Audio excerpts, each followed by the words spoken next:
Welcome back to Left Anchor, and Happy New Year. I'm Alexi the Greek. And I'm Ryan Cooper. And yes, Happy New Year. May 2019 be every bit as big of a hell mouth as 2018 was.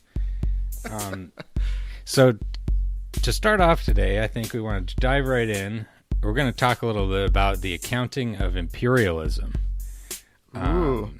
And this is sparked by the source of all good things, namely Twitter. And I was posting that I had never seen an argument for the idea that that American prosperity depends on exploiting poorer countries. And a few people were generally actually pretty helpful, and they tried to actually answer my question. A much larger number of people were very rude and said I should be guillotined or that it was offensive to even ask the question.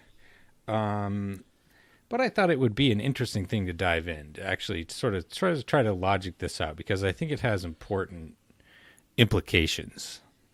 Right. And to be clear, the question is not whether capitalism in the United States benefits or even exploits workers around the world, or that whether there exists imperialism. We know that that's the case. The question is whether the entire system and the amount of wealth produced hinges explicitly on, and I don't know how you want to refine the question, but it's really about the extent to which exploitation of the workers around the world is the source of the wealth in the United States. Is that the way you would put it, or how would you ask the question? Yeah, that's basically right. So what we're not saying that imperialism doesn't exist. Like, look around you. We have like 13 aircraft carriers, and that's more than the rest of the world put together. And it's also not saying that historically imperialism didn't benefit the United States and other countries concretely. I think you could see this, most clearly in the history of the UK, where they had these kind of captive markets. That, like the whole Imperial Commonwealth was sort of like a captive market for UK industrialists. And in the case of India and China especially, you had a sort of forced deindustrialization of what had been, the biggest cotton manufacturing centers in the world, because they were undercut by British textile factories, because the ones in India and China were all home, small proprietor sort of things. And the British flooded them in, and when those countries tried to close their borders or made some to try to resist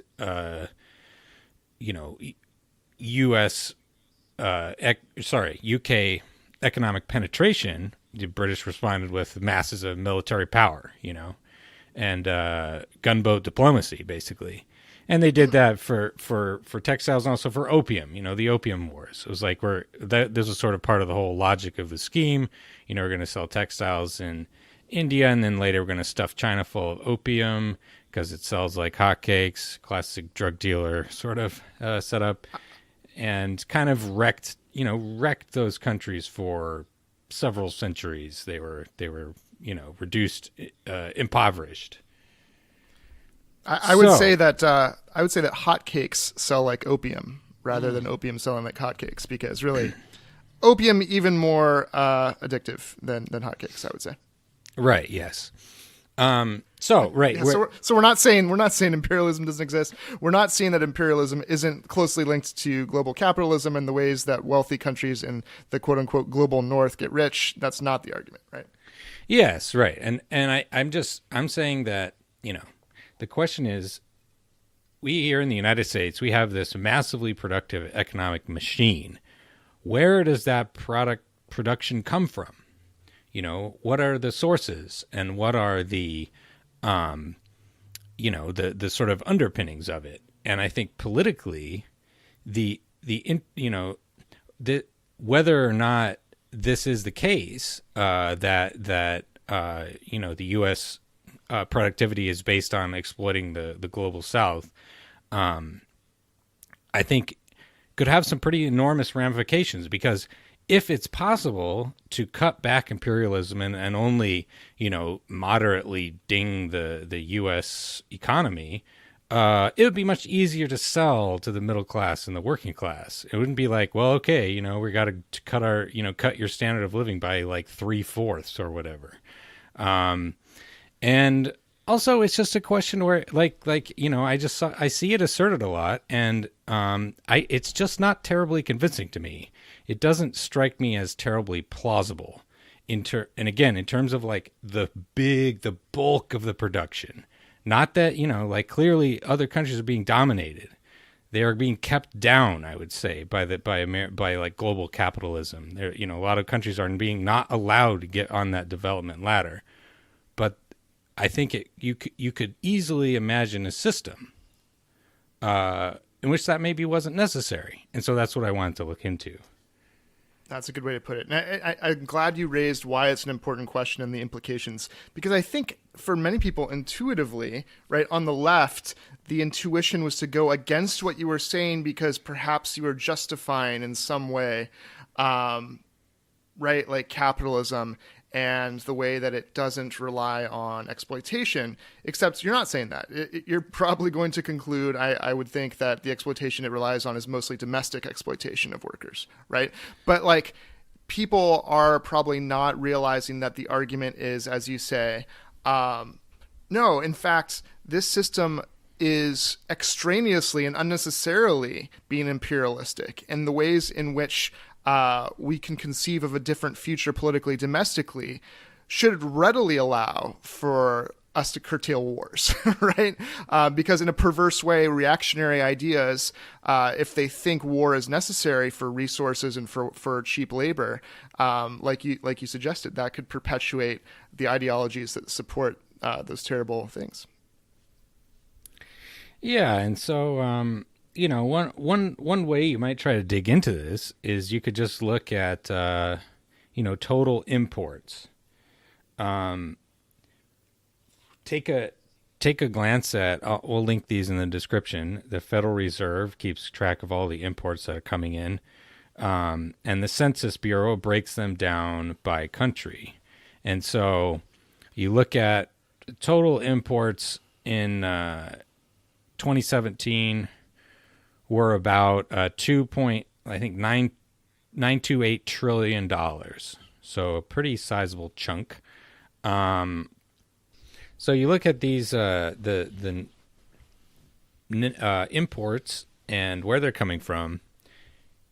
You look at rich countries, which means Canada, EU, Japan, South Korea, Australia, Hong Kong, Taiwan, Singapore, Norway, Switzerland. Add those up. The rich imports about 45%. China is about 20%. And I think it's fair to leave out China because they are pretty clearly benefiting more than the U.S. from that trade relationship, and to the tune of several $100 billion just in the deficit alone, and very rapid growth rates. And so that means the leftover from that would saying everyone else is a developed world, that's about a third, 33%. Or about $967 billion. And so you could say, suppose those were those imports are underpriced, right? We're getting super cheap imports of, coltan or textiles, backpacks and shoes and stuff like that. And those things should be twice as much money as they should be. And so that would mean, that those imports would cost twice as much. And, what would be 5% of GDP maybe should be 10% of GDP or something like that. So that, I think is somewhere on the order of 5% of GDP. That seems like a perfectly plausible estimation of what the sort of like broadly speaking benefits that people are getting in the form of cheap, made by slave labor or very underpriced sweatshop workers and stuff like that. I find that totally plausible. And that is, to be fair, a lot of money. A lot of money. So we're extracting and exploiting poor labor around the world for 5% of GDP. Yeah, I mean, this would be a top end estimate, I would say, if just looking at it through this particular lens. And I think it's this is very distorted, like I'm leaving a lot of stuff out here, but it's, we're looking at big picture stuff. And if it's the case that the entire system depends on it, like it should be pretty obvious to come out in the basic statistics. But this, I think, is a good place to bring up that labor aristocracy article by Charlie Post that you that you mentioned, and we'll post that in the description as well. Yeah, so we should note that it was written 12 years ago, something like that. So 2006. Keep that in mind. Keep that in mind with numbers and percentages and whatnot. But I still think that the thrust of the analysis and the empirical data brought to bear are worth looking at. But I guess first that the connection is, I guess Charlie Post is looking at this idea that started with Engels in letters to Marx from the 1850s, the 1880s, and then was really popularized by Lenin. This notion of labor aristocracy, which is tied to the idea that kind of global north countries or imperialist countries that are very wealthy, like the United States, their proletariat, their working class, is kept in a reformist, conservative, or reactionary ideological place more readily because of the gains taken by that wealthy first world country at the expense of workers around the world in less developed countries. And so the labor aristocracy phrase refers to say the United States workers, especially like the steel workers, rather than the poorest of the poor workers in the United States, especially, right? Workers that would normally be at the forefront of unionizing and fighting for revolutionary struggle domestically. The idea is that they're kept from doing that because of their aristocratic, in a sense, relative stance to other workers in less developed countries. And so this is something that Post calls a myth worth exploring with empirical data. Is that a good overview? Yeah. Similar type of motivation, I would say. Yeah. And the implications for him were that this is important to find out whether it's true, to see if the source of the obstacles to revolutionary change here are, like, the reason we have so many reactionary ideas, sexism, homophobia, a third of union workers voting for right-wing Republicans. If that is because of this notion of labor aristocracy, that's important, right? Yeah, and basically he just looks into the statistics and concludes that it's just not at all true that insofar as workers writ large have gained any benefit from the exploitation of poorer countries, it's kind of happened across the board, not by like segmentation into like little like one elite workers and then like a bunch of like smaller ones. Right. And he said, this is again pretty old data, but it says, foreign direct investment makes up only 5% of total world investment. That is to say, 95% of total capitalist investment takes place within the boundaries of each industrialized country. Of that 5% of total global investment that is foreign direct investment, nearly 3/4 flow from one industrialized country, one part of the global north, to another. Right. Thus, only 1.25% of total world investment flows from the global north to the global south. And so he basically concludes that this type of thing is not is fairly marginal in terms of the whole productive apparatus, and the main use of it politically and within these unions is to bust the unions. That globalization and investment over national boundaries and stuff is mainly used as a threat to either extract concessions from the workers in some domestic country, or to just move the production over there to benefit the national capitalist and gain chase some cheaper labor in another country. And so this I think complicates even my previous statement before, and you're looking at, okay, we're getting underpriced products. Well, what would happen if we couldn't get those underpriced products? Would we just not have any products? Well, what happened before in the pre-neoliberal, like the kind of Bretton Woods age, which is not perfect either, by the way, of course, there's a lot of exploitation going on there, but industries were more managed domestically, and capital controls were were pretty rigorously enforced. And so people would just build the stuff domestically and, trade it at a more reasonable price instead of just like chasing their own tails around the globe to find the absolute cheapest place with the least environmental regulations. And so, that underpriced, the fact of the U.S. has this massive trade deficit, right? Well, that's kind of, on the one hand, the U.S. having the privilege of being able to borrow like almost limitless quantities of money because the U.S. dollar is a reserve currency. But on the other hand, that trade deficit is Americans buying stuff, shipping demand for products over to other countries, especially China. And that demand, if it weren't for these, trade deals that have happened over the years, would probably come from domestic production. You look at when China got permanent normal trade relations in 2000 under Bill Clinton, the number of manufacturing workers in this country just plummeted off a cliff. It fell by like a third in a year, because everyone just packed things up and shipped stuff to China. And, so like, yeah. And in the case of, electronics, rare earth metals, these sorts of things.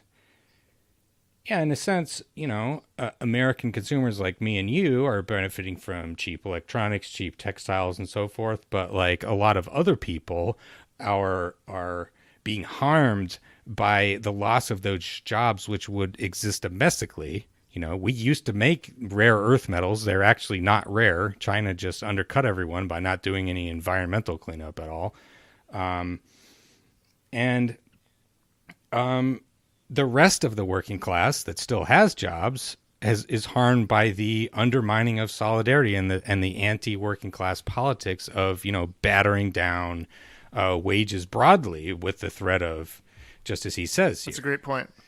Yeah, that's a great point. Yeah, because there's a great line in the piece about how workers they can't just always be organizing and always be striking and always be pushing the revolutionary struggle, not the same group of workers, the same workers, because they're forced to work all the time, right? They have to, that's the point, right? And so there's different moments where different groups, some more well off than others, some in other industries, have to pick up the struggle, but they can be pitted against each other and it can be divisive. But you're right. Look, the Trump victory, the few thousands of people in the right, correct states that swung the Electoral College, it's almost a kind of miraculous for Trump way in which the Electoral College works that lined up with where the Rust or Steel Belt had suffered so much, right? So it might not be a huge percentage of GDP, but those workers that were harmed by these things happen to be in those states that were swing states that helped Trump eke out a victory despite losing 3 million votes to Hillary Clinton, right? Using, right, the kind of populist, divisive, reactionary ideas that could take advantage of that economic reality. Yeah, and and this also, leaves out another cost here, the direct cost of funding the military. So look, like these folks at Brown University have been doing a thing on the costs of empire. Post 9/11 wars, according to them, in Afghanistan, Iraq, and Pakistan, they say have cost so far in like, so, a lot of past costs and like future, maybe interest payments that will vary the total cost by a lot depending on how much you think financing all the borrowing to pay for this stuff is going to cost. But they're saying $5.9 trillion. That's how much over the last 18 years all these wars have cost. And does that take into account all the medical care for the VA soldiers and everything? Yeah. Yeah. I think that's probably more than half of the expense. Because medical care is so expensive. And sadly, it would be even more if the tragic truth of so many suicides by soldiers coming back weren't a reality. Fuck. Right? It's just so depressing. Yeah, so blood and treasure just... It's like how we're going to solve the Social Security financing problem. we're just gonna cut down the life expectancy of everybody. But yeah, so that's 328, averaged over 18 years. That's $328 billion a year. So that like really eats into our exorbitant privilege right there. You say it's $500 billion. We're getting in Walmart shoes. Well, we're also paying through the nose for, prosthetic limbs for Jimmy McIowa farm boy who got his legs blown off by an IED in Iraq. Yeah. And what, never mind how the socialist vision of changing the whole system would take like a Medicare for all system at least, right, and make that whole industry much more efficient and save costs. Like when you think of like a socialist vision, you can't think of it piecemeal. You have to think of it together. And I guess the point is that like if we stop waging all these wars, it saves a ton of money. If we stop doing this bullshit piecemeal technocratic capitalist ACA, which was better than what was before, right? But still, like if you move to a Medicare for all, if you do these kinds of things together, you don't have the arguments to say, well, that sounds like a nicer life for everyone, but it's too expensive. It goes to, it's like you could sort of pencil this out and, it's sort of like you could say, okay, we're benefiting from this, we're benefiting from that. But I think this, it's one of the weaknesses of how lefties tend to adopt a very economist-y type of reasoning, to think that the only motivation can possibly be some sort of like self-interested, income-based logic, your historical dialectical materialism or whatever. It's like everybody's the base and superstructure of the kind of orthodox Marxists and such. And, you look at the war in Iraq and it was like, what the fuck was the point of that? What were we doing there? Was this some kind of like business proposition? Like, I mean, if it was really fucking stupid and a horrifying failure that didn't achieve anything of what it was, trying to get. And I think that like people they're very cynical about like U.S. imperialism. I think they're not cynical enough.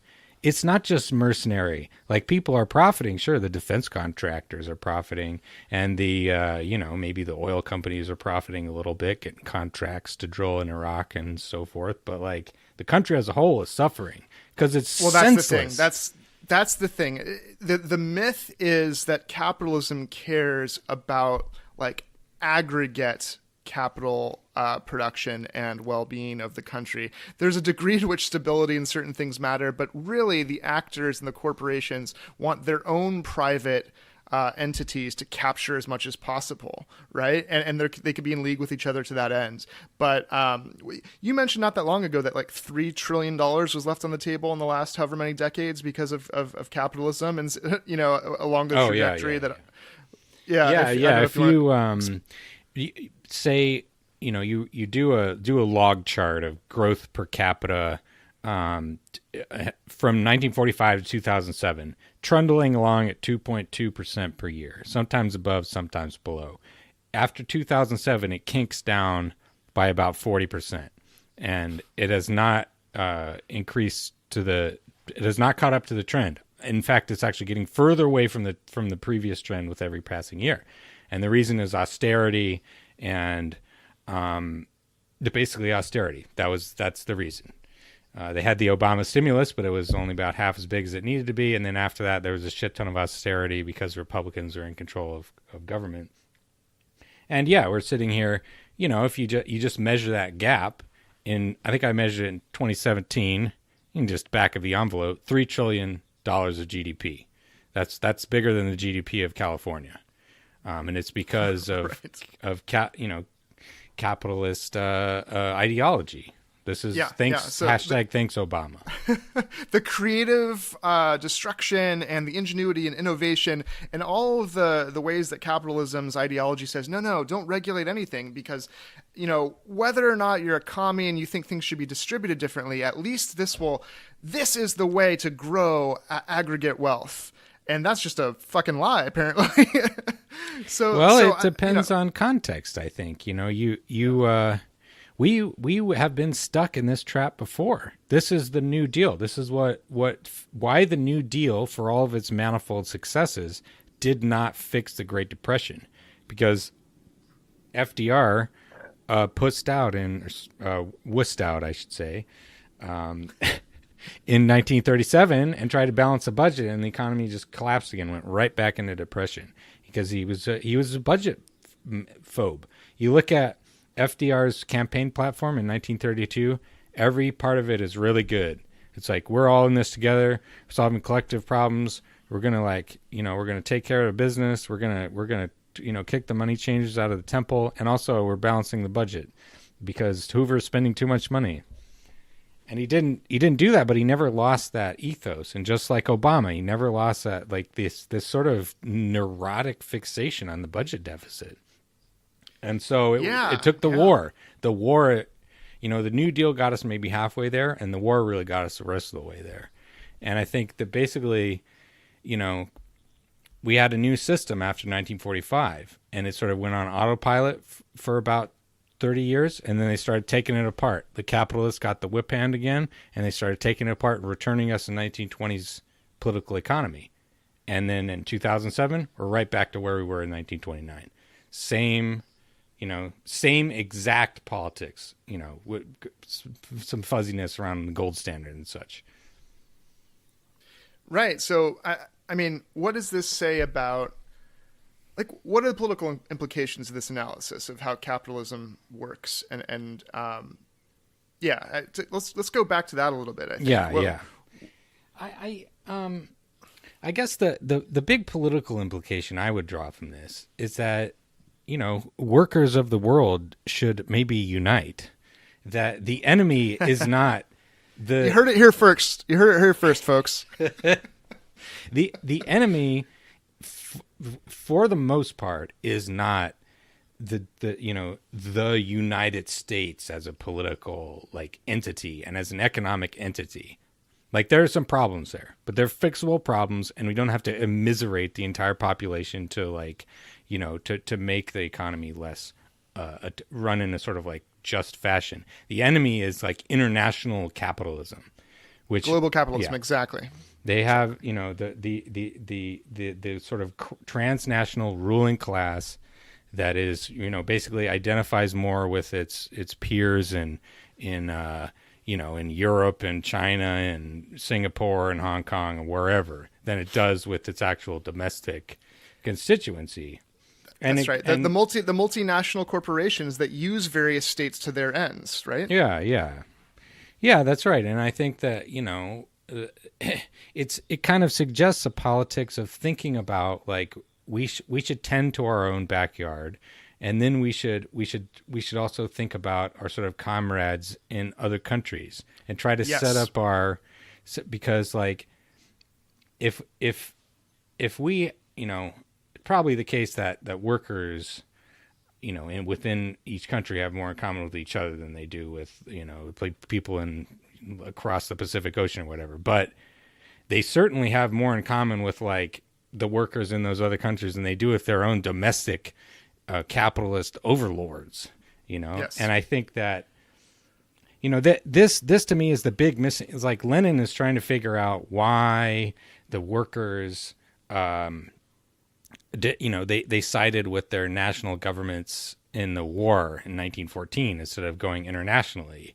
And it's like the answer obviously is nationalism and patriotism. There's this war frenzy. People have very strong, group identity with their own national, group. And like that, well, look, yeah, and like he constructs this elaborate, theory of like, oh, they must be somehow getting bribed vis-a-vis the people in like Madagascar or whatever. It's like, this is fucking ridiculous. It's not all well, and look, sometimes it's, as we see with Gramsci, right? Sometimes it's the superstructure or the ideology, right, that acts first. It's not necessarily that, because the assumption there was like, well, there must be some material start that gave rise to this nationalism. Sometimes you dupe people into believing in things like the national identity is all that matters, and that gets them to act against their own, right, material interests. This, by the way, was Obama's point when he got in trouble in that closed room fundraiser for saying that Republicans vote, that are economically not well off, vote against their own economic interests because they cling to their Bibles and guns. Yeah. And what he meant was the right wing uses religion and culture in order to dupe people to voting against their own economic interests. It's the same idea, right?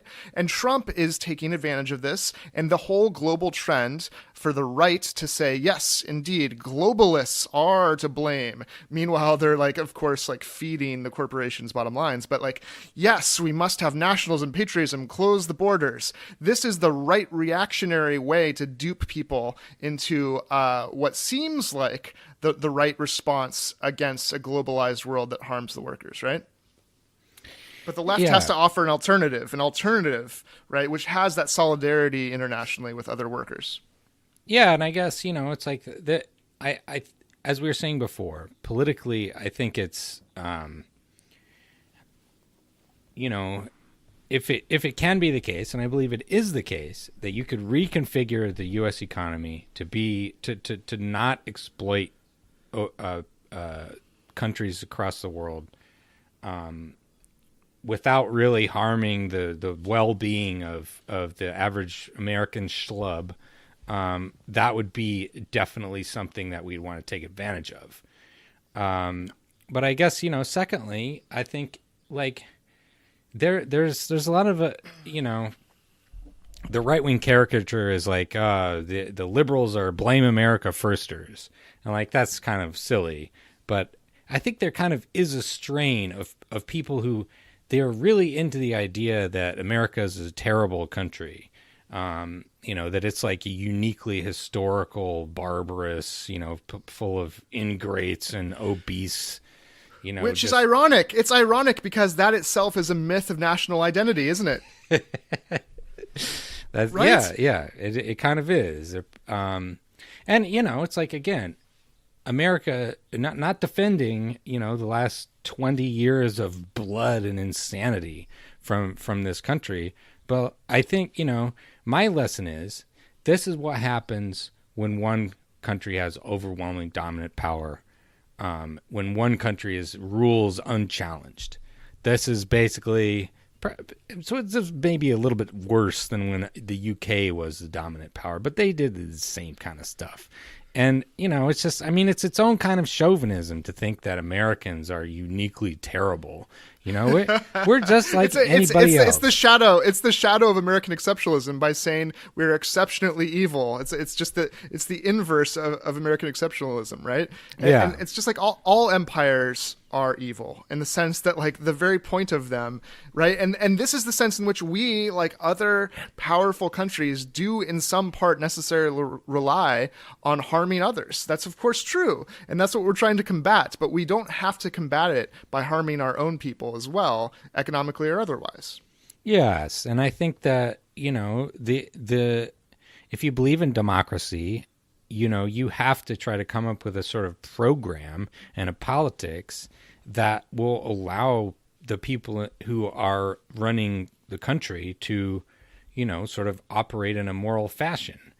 And if you're just like, well, America is bad and that's the end of the story, it's like, well, all right, who else is on deck? Like, where else can I go for ideas? Well, not even that. But although there is a sense in which focusing on the United States is correct morally and politically and otherwise. And that's the sense in which, like, we are responsible in a democratic republic for our own governance, right? Absolutely. We are in charge. So we are responsible for the bad things we do, and we need to try to fight power here, especially, and change all the ills as much as we can. So we're called upon to focus on this country's evils for that reason. But that's the same argument that says we can be different because we have the power to fight for a more just way of doing things. Yes, absolutely. And I think, that should be the thing, to be like, yeah, this is flawed. This country it's not had a good last 20 years, but here's how we could make it better.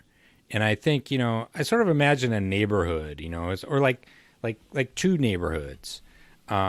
You ideally, hopefully, you kind of know your neighbors. You kind of like try to participate in the community. Maybe not all of us do it as much as we should. It's hard in this country. But you try to, live in the place and be, participate. And if you look at, it's like a neighboring community, like the next neighborhood over, you could think of a relationship there that's like sort of very toxic, very defensive, very like aggressive, sort of like we're a gated community. We're putting up walls around our community. We're not going to have any truck with those fucking those Lower East Side people because they're disgusting subhuman beasts. They're bringing rapists. They're bringing their bad people. Yeah. And then you could imagine a sort of like a good neighborly sort of idea to be like, well, they're not us. They don't live in our neighborhood. Maybe they might want to come over here. But like, we want to sort of like have friendly relations with them, and they deal with their stuff because they're the people who know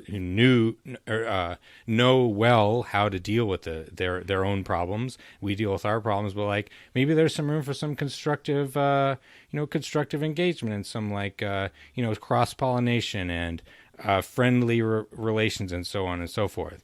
And that's kind of like the model that I would hope for. And possibly it's. Remember, I wrote an article a while ago that was like exaggerated, sort of title, like the looming threat of Chinese imperialism. It's just like not. It's like maybe okay, not quite appropriate from a U.S. context. Nevertheless, China is definitely developing its own empire, and it's one which I think will be much more ruthless than the American one if it's sort of just allowed to play its own logic out because it is a dictatorship. There's like 1 million Uyghur people in camps. This is what dictatorships do. They oppress the shit out of their own population, and they manipulate other countries and other peoples to their own devices. But, and to be clear, that their war is being waged economically. They're buying up ports. They're buying up lands. They're moving right. Belt and Road investment thing. Yes, it's all very Africa, Wall Street. It's like we're getting all the strategic minerals, all the resources. We're suborning governments. So what do you? Yeah.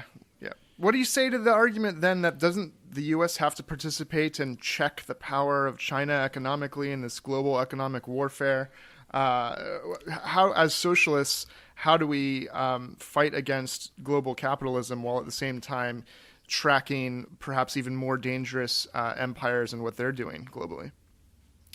Yeah, well, and this would be, you're talking about a friendly neighbor. You can only be friendly with people who are friendly towards you. And so, I think, look at our number one trading partner to this day is Canada because it's right next to us. And we have very nice... Canadians are so nice, let's be honest. Some stereotypes are true. Yeah, exactly. They are very friendly people. And I think, that NAFTA... By the way, shout out to one of our fans right? JP from Montreal, Canadian. Just want to do a little shout out. Yeah. Thank you. We love our Canadian friends. It's true. But yeah, Mexico, so we're the close EU, to them. people that we have historical ties to, that we have existing economic ties to. We trade. There's trade volume with the EU. I think is almost as big or even bigger than it is with China.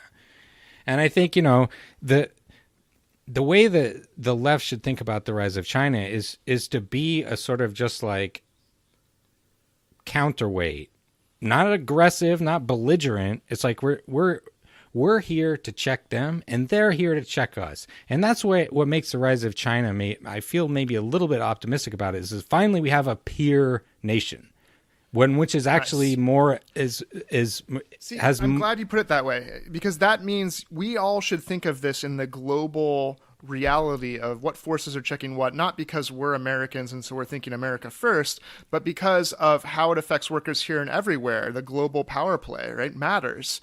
And also, I think it's an important point to say that none of our analysis of this global situation argues against each global north or developed country pushing for equality, egalitarian, worker-centric reforms and so forth, right? So like supporting our comrades internationally, whether in the north, south, or anywhere else, doesn't necessarily in any way have to conflict with these other aims, right?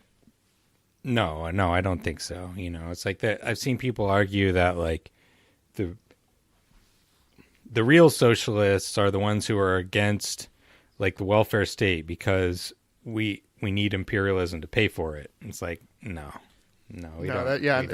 Or the accelerationist nonsense, right? We have to maximize the suffering of people in order to lead to the revolution. It doesn't work that way. And also we should care about the people that we're causing the suffering for, right? Yeah. Yeah. And I mean, you also just have a sort of if you believe in democracy, you have to like try to look after the interests of the people who are, being governed. Right? Yes, exactly. And if you're just like, well, sorry, Lenin said you're bad in 1917 or whatever, like it's like, okay, I'm just going to absent myself from the political sphere and, so it's like sort of pretend that the revolution might come at some point. And, and even in the case when the Russian Revolution was a complicated business. Bolshevism had some important positive effects, almost all of them outside of the Soviet Union. But, you think at the end of the day, Lenin had a theory of history. He had a theory of politics. And he was holding the candle of egalitarian, politics. And he had that key moment, and he fucked it up. And I think he set back the cause by 100 years. And this is, I think that's right. And I think it's important to say that it's just not true that there aren't these moments where people in powerful positions of leadership don't have, whether it's FDR or Lenin, right, don't have the opportunity to advance or really harm the movement, the egalitarian movement for all of us. So the mass movements matter, the workers uniting matters, but also, hopefully these young people coming into Congress for us, or these young leaders that aren't in electoral politics but are in DSA meetings or other forms of collective action, are kind of giving rise to the right type of leaders who can kind of, in those necessary moments, make decisions and make theories and think and act in ways that support forward progress, right?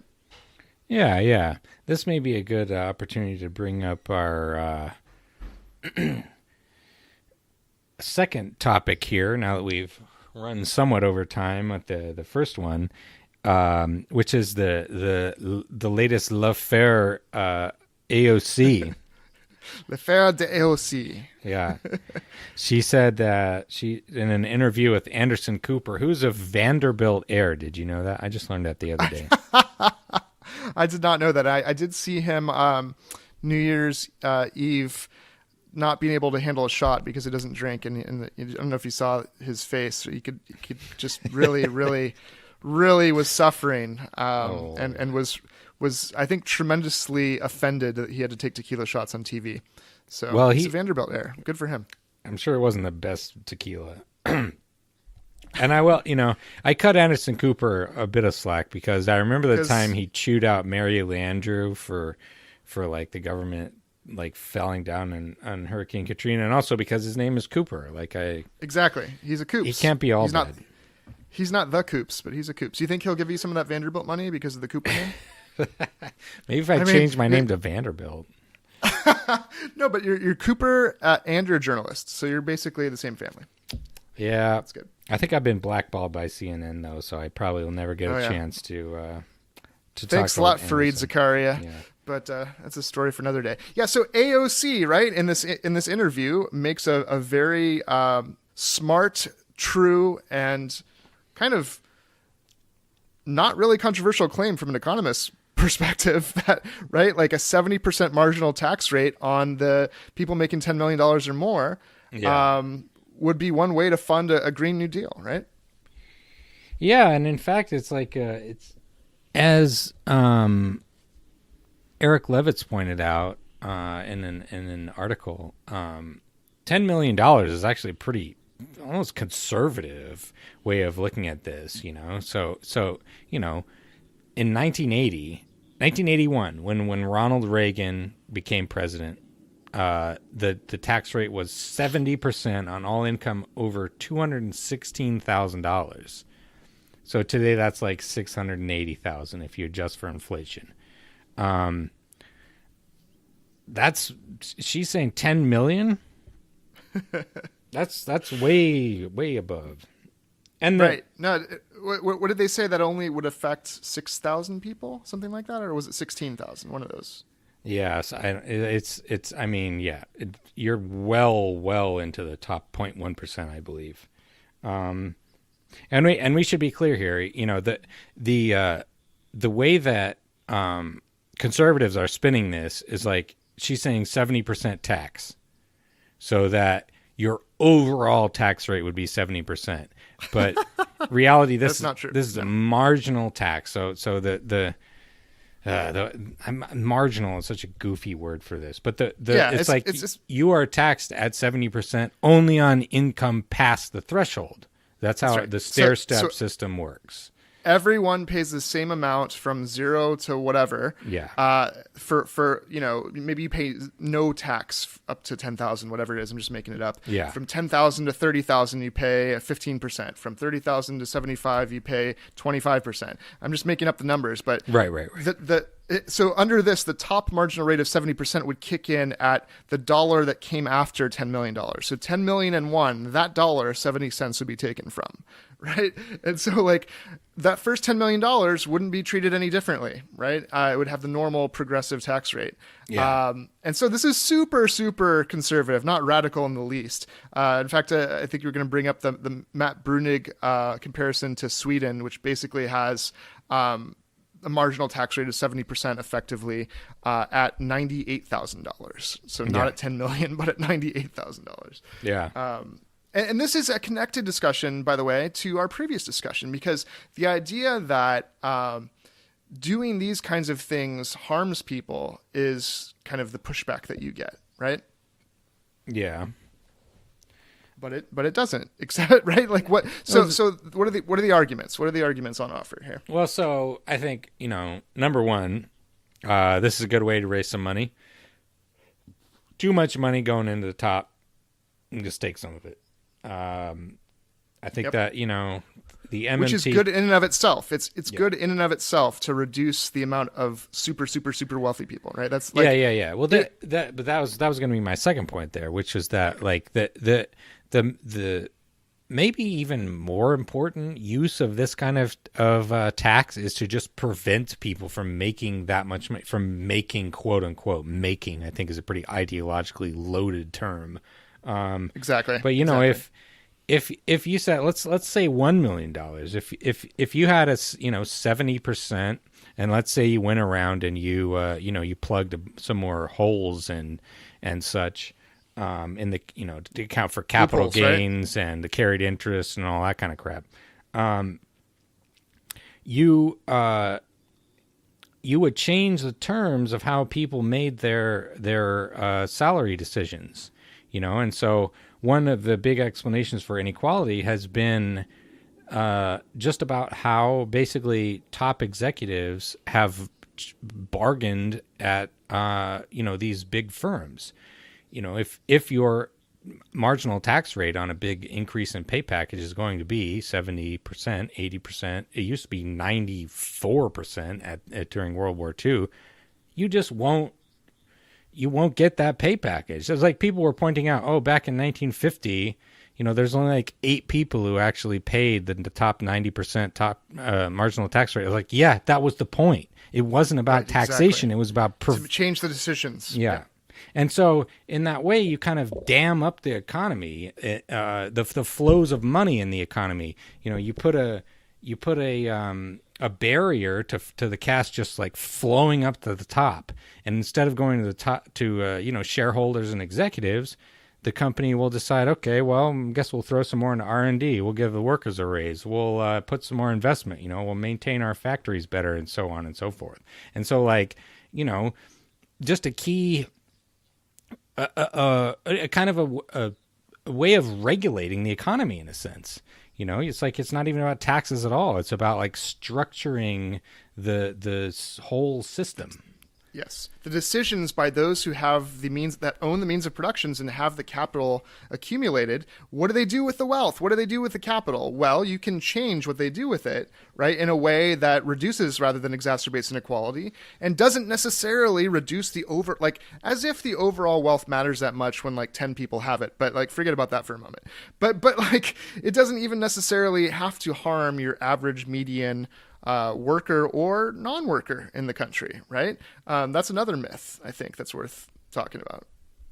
Yeah, exactly. Saw a lot of Swedes posting about this, and I'm like, oh yeah, Sweden does have a 70% top marginal tax rate, and it does, it bites in, and it kind of sucks. But on the other hand, you live in Sweden, you don't have to pay for anything. Yes, that's right. This is the big myth of Americans. It's like you think, we're raising taxes. Like, that sucks. I hate paying taxes. Taxes are just a theft. Taxation is theft. Libertarian sort of ideology. And even if people don't believe that, really, then, it's like, they'll say, maybe it's not strictly true, but that's still kind of the brute instinct. But the way it works, in those other countries, taxation is just a way to pay for things that are nice to have. And in fact, you must have. You must have medical care. You must have schools. You must have fire departments and police and so forth. And, we do pay for some of those things, but in other cases, it's like healthcare.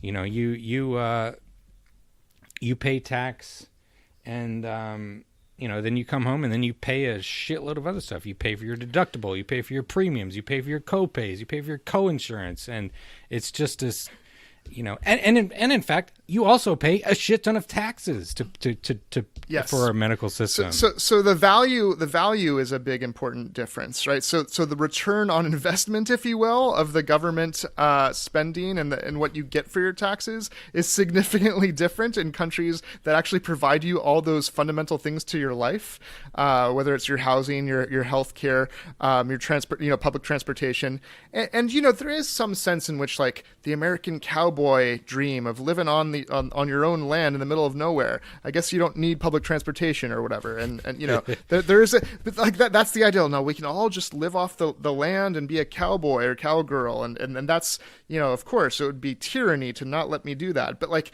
in the world where we have, 325 million people, it's globalized, so many populations are urban. It's just better to not have to worry about whether you will fall into poverty because you lost your job, not to worry about whether you'll be able to pay for, treatment for cancer, whether, all these basic things are taken care of. And yeah, you have less money that otherwise would have had to go towards paying those things on your own. But this goes to kind of the paradox of choice problem, and the Corey Robin piece, which I love the title of, Socialism is Converting Hysterical Misery into Ordinary Unhappiness. Yeah. Right? Which is like, it's not a benefit to have 30 different 401ks to choose from and then hope that the stock market does well. Like, yes, you have tons of choices and lots of quote unquote freedom, but it just means anxiety and stress and uncertainty over whether the choices you make will end up giving you basic security and maybe a 1 in a billionth chance that you'll like invest in Amazon 20 years ago. You know what I mean? Like, it's just, the trade-off is insane, right? Yeah, exactly.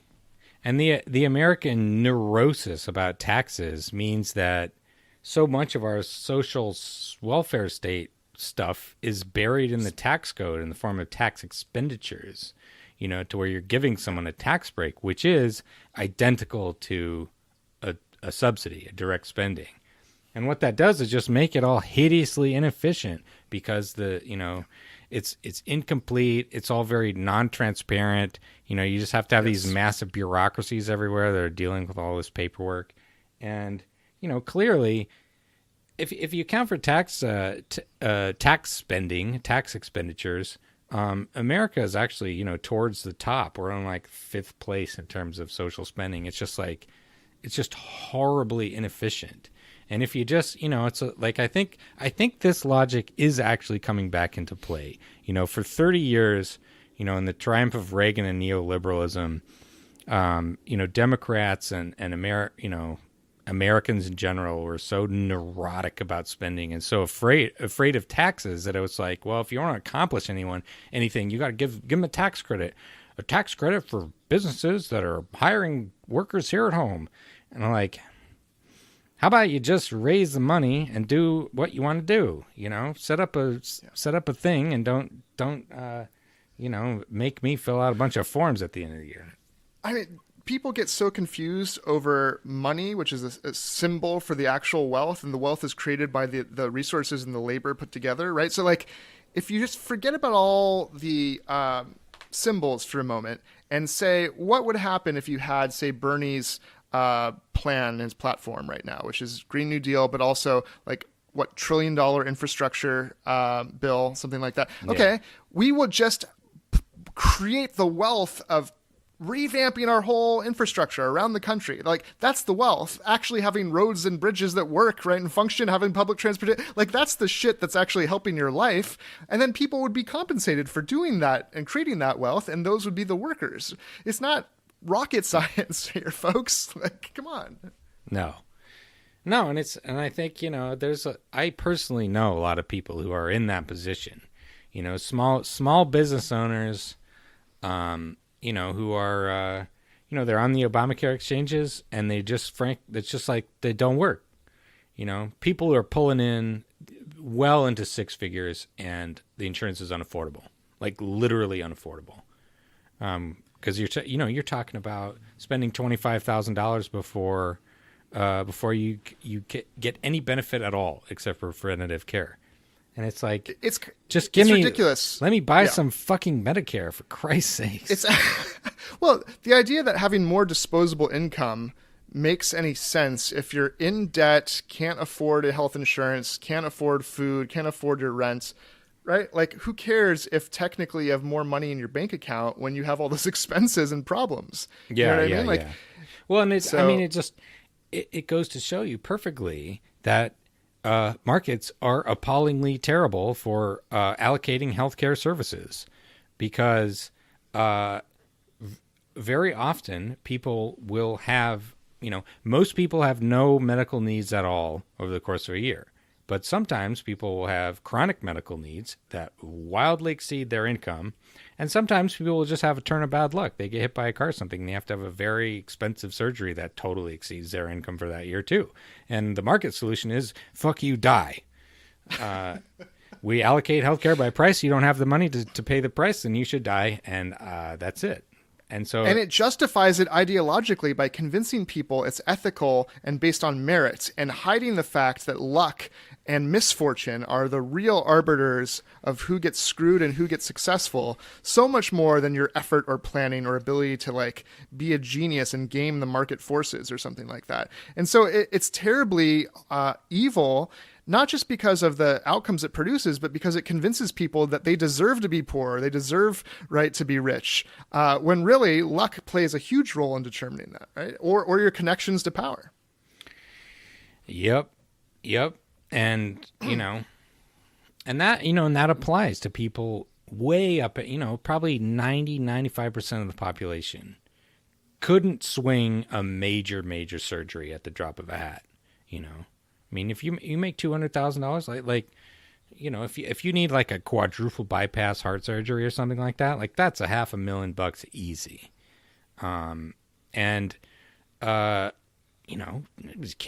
People don't have that kind of money lying around, even pretty rich people, like that's a lot of money. And so it just like the logic of something leading to Medicare for all is just, or, the National Health Service in the UK is completely undeniable. You make the risk pool as big as possible. Everybody's in, everybody's covered. Boom, one and done. Don't have to worry about it. The end. And that, hopefully I would say, maybe to wrap this up, that this neurosis and this false belief about what taxes are, how threatening they are, and what they are good for, is going to be just washed away by AOC and the people coming up behind her, suggesting 70% tax on rich people. Check, give it to them, both barrels, baby. That's right. Don't be afraid. Be assertive. And that's the way to take the leadership, as a newbie. It's great. And it's everyone, great. It's hopeful. This is headline news across the country, whatever she does. But like, make those big old bold claims, and people, they're following the bouncing ball. I mean, that people say this in a derogatory way, that it's like Trump. This is kind of like Trump in a good way, to the extent that, if you're bold and compelling and like funny and intelligent, and in the case of AOC, like very attractive, especially for a congressperson, like people pay attention, and you can leverage that. And it really is not that difficult, because it matters what the content is then, that's then provided once you have people's attention. When you're compelling, that's great. Now, Trump is compelling in a way in service of misogyny, racism, xenophobia, and mostly narcissism, self-aggrandizement, really. And that can be entertaining, right? And he, vitriol and getting people fired up and angry and hateful. But when you can have the same charisma and ability to compel people to listen, and then what you say actually gets them to think about our political situation and have hope for changing it, hell, that looks like a powerful future for the left. Yeah. So go get him, AOC. Yeah. Go get him. Extremely, yeah. So that's the first relatable congressperson, member of Congress in history. Oh, look at that. That's true authenticity right there. Yeah. So that's a hopeful note for our first 2019 New Year's episode to finish on, I think. Yeah. Wouldn't you say? Absolutely. So awesome. We'll see you next time, folks. Thanks, everybody.